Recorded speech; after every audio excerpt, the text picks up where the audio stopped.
Bonjour à tous, bienvenue dans la vidéo d'aujourd'hui. Je vais vous présenter 11 méthodes de paiement pour le commerce international et leurs caractéristiques. J'espère que cette vidéo vous sera utile. Avant de commencer, quelles sont les méthodes de paiement du commerce international? Les méthodes de paiement international, également appelées méthodes de paiement transfrontaliers ou méthodes de paiement mondiales, désignent les outils ou les plateformes que deux ou plusieurs parties utilisent pour effectuer des paiements dans le cadre de transactions transfrontalières ou d'autres activités économiques internationaux. Il est inévitable que deux ou plusieurs devises soient utilisées dans les transactions transfrontalières. Mais ce n'est pas la même devise qui permet d'effectuer une transaction directement. Les paiements internationaux relient les entreprises, les particuliers, les banques et les tiers de règlement afin qu'ils puissent opérer et effectuer des paiements en devises dans plus de 2 pays.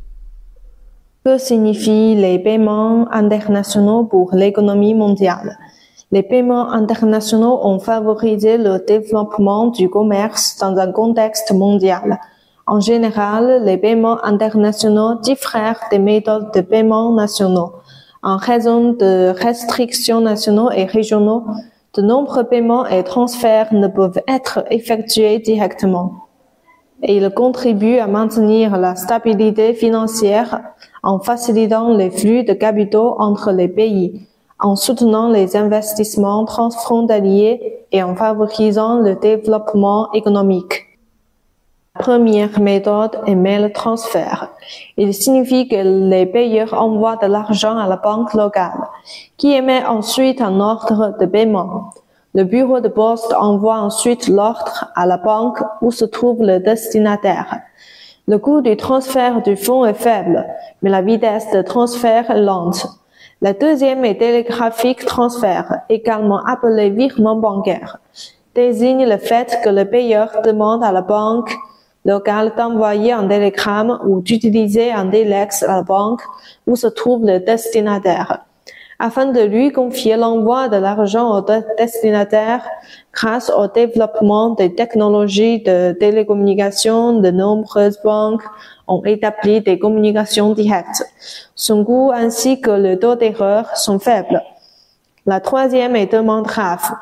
La banque émettrice répond à la demande du payeur et établit une facture qui fait de la banque réceptrice le payeur. Le destinataire reçoit la facture et reçoit l'argent de la banque réceptrice. Quatrième collection. Ils comprennent généralement des clean collections et documentary collections. Clean collection est largement pour les frais accessoires des entreprises, les soldes de paiement, les frais de commission, les frais d'échantillonnage et les règlements.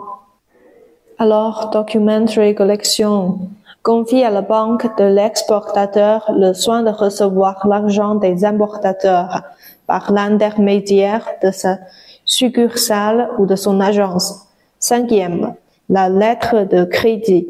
Les lettres de crédit sont un document émanant d'une banque ou d'une institution financière qui garantit que les vendeurs reçoivent le montant total de l'argent des acheteurs.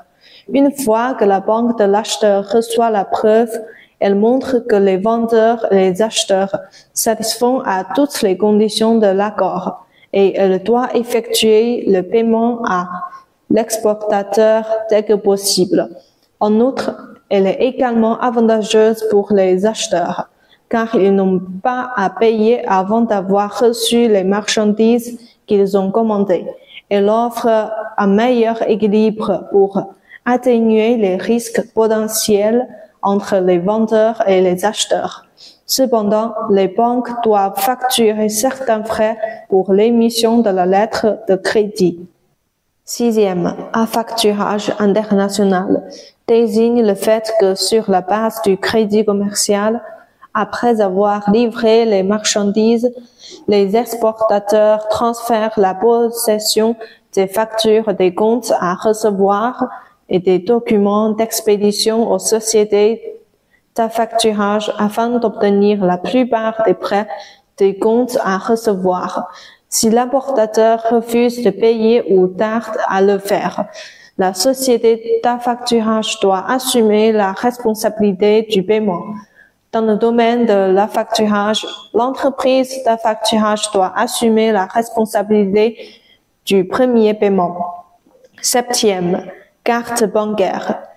Les paiements par carte de crédit permettent de transférer de l'argent directement entre les vendeurs et les acheteurs, en particulier pour les transactions de faible montant. Toutefois, les utilisateurs doivent choisir des cartes de crédit internationaux et mettre en place les services correspondants, qui sont différents des cartes utilisées au niveau national. Huitième, chèque en papier est un moyen de paiement traditionnel qui permet de transférer une certaine somme d'argent d'une banque ou de payeur à une autre banque ou à des destinataires au moyen de chèque papier.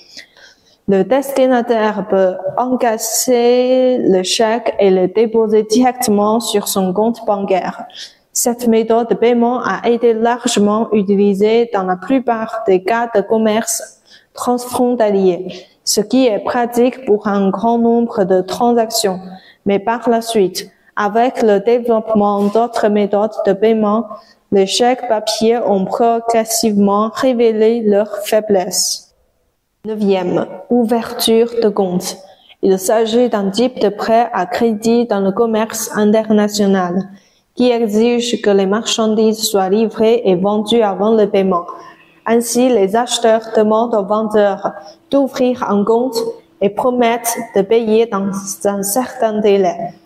Cette méthode de paiement est avantageuse pour les importateurs, mais représente un risque pour les exportateurs. Et elle est normale dans certains petits pays.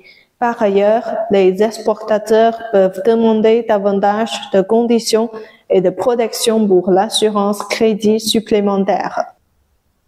Dixième, consignation est une méthode de crédit utilisée dans certains échanges internationaux. L'importateur fournit les marchandises aux distributeurs qui les vendent à leurs clients. Après la vente, l'importateur effectue le paiement aux exportateurs. En général, les importateurs ne peuvent pas garantir le paiement parce que les marchandises sont entre les mains des distributeurs. Cette méthode est avantageuse pour les importateurs et réduit leurs coûts et leurs risques. Les exportateurs doivent trouver des distributeurs et des fournisseurs logistiques faibles pour effectuer le paiement et la transaction sur les rails. Onzième, paiement en ligne. Avec le développement des technologies modernes et la tendance à la mondialisation, les paiements en ligne ont progressivement pris une place prépondérante dans les méthodes de paiement internationaux. En général, les paiements en ligne nécessitent le soutien de services de PayPal, Alipay et Amazon Payment. Les paiements en ligne sont faciles à utiliser sur la base des informations dont vous disposez.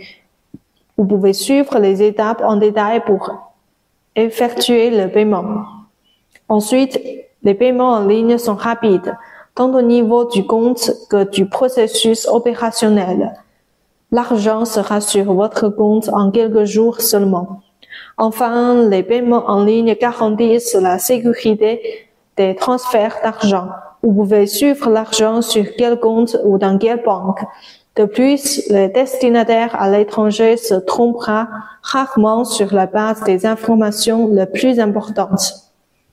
C'est tout pour aujourd'hui. Merci beaucoup d'avoir regardé et j'espère que vous avez appris beaucoup, même si c'est un peu compliqué. Si vous avez des questions, vous pouvez vous abonner à notre chaîne ou à laisser vos commentaires ci-dessous. À la prochaine fois.